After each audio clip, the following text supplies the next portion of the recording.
Hello and welcome to our reading of The War of the Worlds by H.G. Wells, published in 1898. Part 1. The Coming of the Martians. Chapter 1. The Eve of the War. No one would have believed, in the last years of the 19th century, that this world was being watched keenly and closely by intelligences greater than man's, and yet as mortal as his own. That as men busied themselves about their various concerns, they were scrutinized and studied, perhaps almost as narrowly as a man with a microscope might scrutinize the transient creatures that swarm and multiply in a drop of water.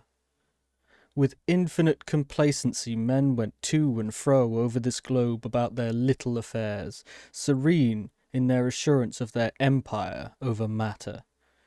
It is possible that the infusoria under the microscope do the same. No one gave a thought to the older worlds of space as sources of human danger, or thought of them only to dismiss the idea of life upon them as impossible or improbable. It is curious to recall some of the mental habits of those departed days. At most, terrestrial men fancied there might be other men upon Mars, perhaps inferior to themselves and ready to welcome a missionary enterprise. Yet, across the gulf of space, minds that are to our minds as ours are to those of the beasts that perish, intellects vast and cool and unsympathetic, regarded this earth with envious eyes, and slowly and surely drew their plans against us. And early in the 20th century came the great disillusionment. The planet Mars, I scarcely need remind the reader, revolves around the Sun at a mean distance of 140 million miles, and the light and heat it receives from the Sun is barely half of that received by this world.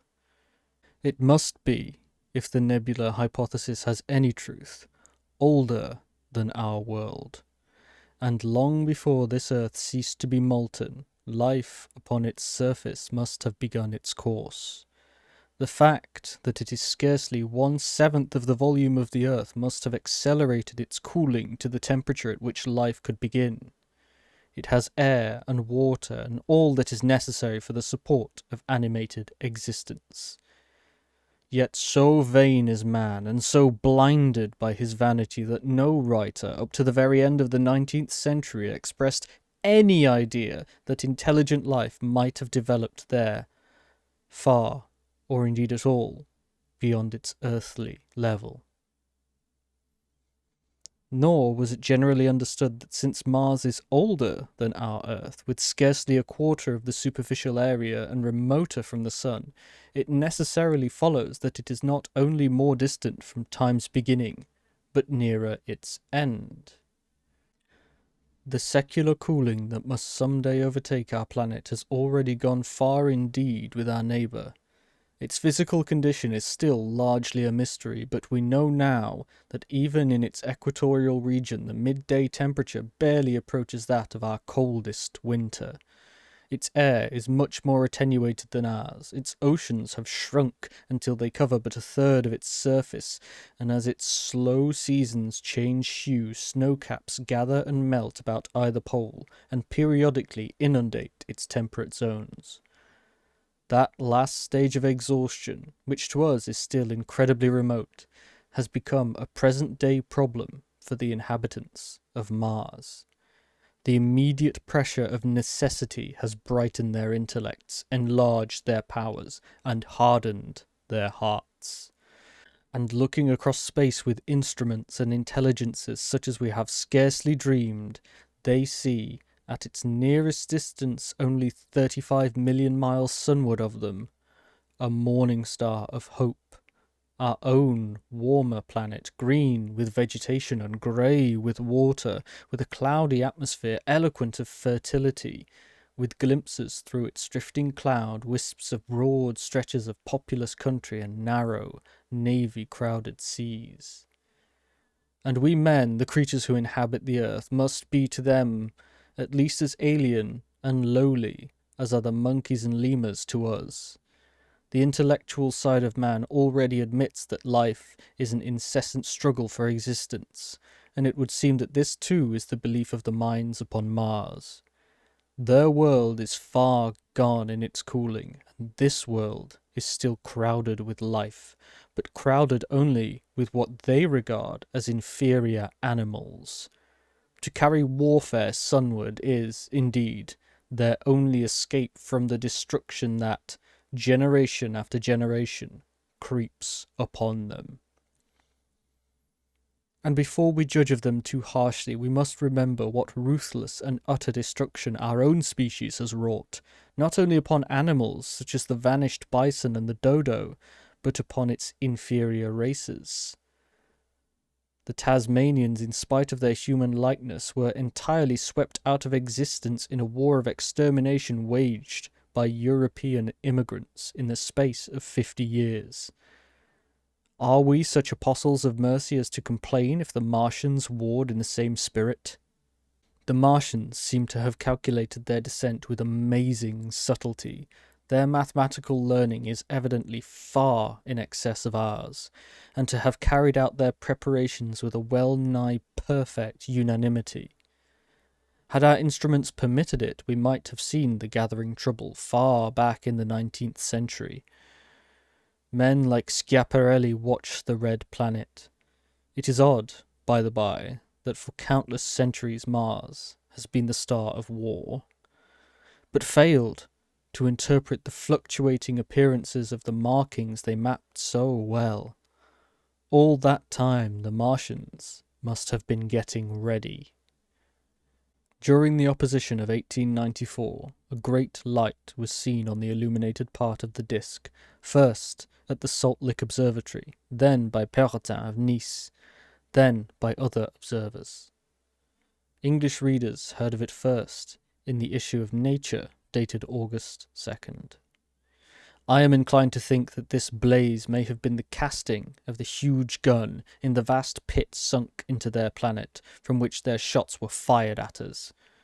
Peculiar markings, as yet unexplained, were seen near the site of that outbreak during the next two oppositions. The storm burst upon us 6 years ago now. As Mars approached opposition, Lavelle of Java set the wires of the astronomical exchange palpitating with the amazing intelligence of a huge outbreak of incandescent gas upon the planet. It had occurred towards midnight of the 12th, and the spectroscope to which he had at once resorted indicated a mass of flaming gas, chiefly hydrogen, moving with enormous velocity towards this Earth. This jet of fire had become invisible about 12:15. He compared it to a colossal puff of flame suddenly and violently squirted out of the planet, as flaming gases rushed out of a gun. A singularly appropriate phrase it proved. Yet the next day there was nothing of this in the papers except a little note in the Daily Telegraph, and the world went in ignorance of one of the gravest dangers that ever threatened the human race. I might not have heard of the eruption at all had I not met Ogilvy, the well-known astronomer, at Ottershaw.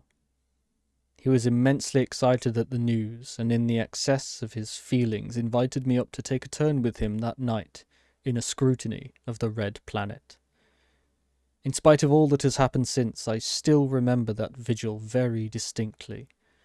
The black and silent observatory, the shadowed lantern throwing a feeble glow upon the floor in the corner, the steady ticking of the clockwork of the telescope, the little slit in the roof, an oblong profundity with the stardust streaked across it.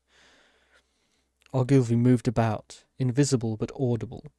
Looking through the telescope, one saw a circle of deep blue and the little round planet swimming in the field.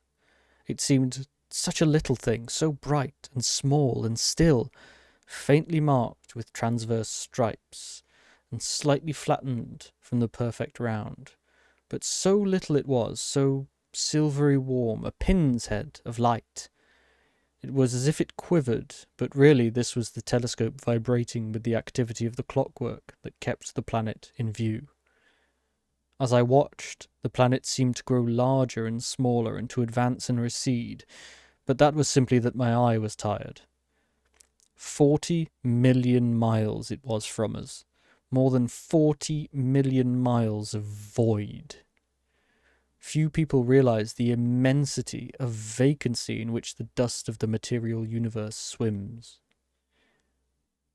Near it in the field, I remember, were 3 faint points of light, 3 telescopic stars infinitely remote, and all around it was the unfathomable darkness of empty space.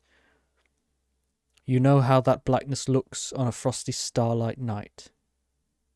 In a telescope it seems far profounder, and invisible to me because it was so remote and small, flying swiftly and steadily towards me across the incredible distance, drawing nearer every minute by so many thousands of miles, came the thing that they were sending us.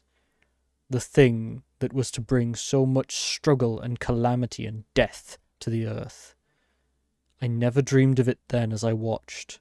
No one on earth dreamed of that unerring missile. That night, too, there was another jetting out of gas from the distant planet. I saw it. A reddish flash at the edge, the slightest projection of the outline, just as the chronometer struck midnight. And at that I told Ogilvy, and he took my place. The night was warm, and I was thirsty, and I went stretching my legs clumsily and feeling my way in the darkness to the little table where the siphon stood, while Ogilvy examined the streamer of gas that came out towards us. That night, another invisible missile started on its way to the Earth from Mars, just a second or so under 24 hours after the first one. I remember how I sat on the table there in the blackness, with patches of green and crimson swimming before my eyes. I wished I had a light to smoke by, little suspecting the meaning of the minute gleam I had seen and all that it would presently bring me. Ogilvy watched till 1, then gave it up, and we lit the lantern and walked over to his house. Down below in the darkness were Ottershaw and Chertsey and all their hundreds of people, sleeping in peace. He was full of speculation that night about the condition of Mars, and scoffed at the vulgar idea of its having inhabitants who were signalling us. His idea was that the meteorites might be falling in a heavy shower upon the planet, or that a huge volcanic eruption was in progress. He pointed out to me how unlikely it was that organic evolution had taken the same direction in the 2 adjacent planets. The chances against anything manlike on Mars are 1,000,000 to 1, he said. Hundreds of observers saw the flame that night, and the night after about midnight, and again on the night after, and so for 10 nights, a flame each night. Why the shots ceased after the 10th, no one on Earth has attempted to explain. It may be the gases of the firing caused the Martians inconvenience. Dense clouds of smoke or dust, visible through a powerful telescope on Earth as little grey fluctuating patches, spread across the clearness of the planet's atmosphere and obscured its more familiar features. Even the daily papers woke up to the disturbances at last, and popular notes appeared here, there, and everywhere concerning the volcanoes upon Mars. The serio-comic periodical Punch, I remember, made a happy use of it in a political cartoon. And, all unsuspected, those missiles the Martians had fired at us drew earthward, rushing now at a pace of many miles a second through the empty gulf of space, hour by hour and day by day, nearer and nearer. It seems to me now almost incredibly wonderful that, with that swift fate hanging over us, men could go about their petty concerns as they did. I remember how jubilant Markham was at securing a new photograph of the planet for the illustrated paper he edited in those days.